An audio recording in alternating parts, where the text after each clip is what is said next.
Hi, my name is Lindsey Walsh. Since being appointed to position number 4 in February 2019 on the Issaquah City Council, it's been my privilege to work hard for you.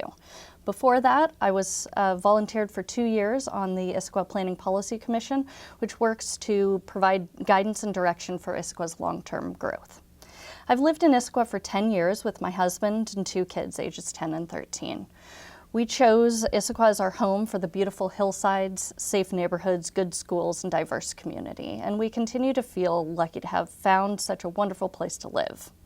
I'm a small business owner of 15 years, so I know what it means to balance a budget and make hard decisions about how to spend limited revenue. In my business, I always focus on making data-based decisions, reinvesting when things work and ruthlessly cutting them if they don't. I will bring that same idea to the city. We saw this approach shine with the Old Town Traffic Calming Project, where we listened to the community, tried out a quick solution, measured the effectiveness, and then implement the final version. And I'd like to make that work on congestion throughout the city. While it will absolutely take state funding, improvements to Highway 18, and working with our neighboring cities for large-scale changes, we know the most difficult intersections, and we can take action today with small fixes for the things we can control. My priorities, as I've said, include investing in the quality of life transportation projects, working with our neighboring towns to improve traffic flow, but also increasing our city's partnership with the school district, championing fiscal responsibility in our decision-making, and smart growth. I've seen the city grow dramatically since I moved here in 2009 from Los Angeles, and I certainly don't want to say the same level of sprawl and congestion happen here.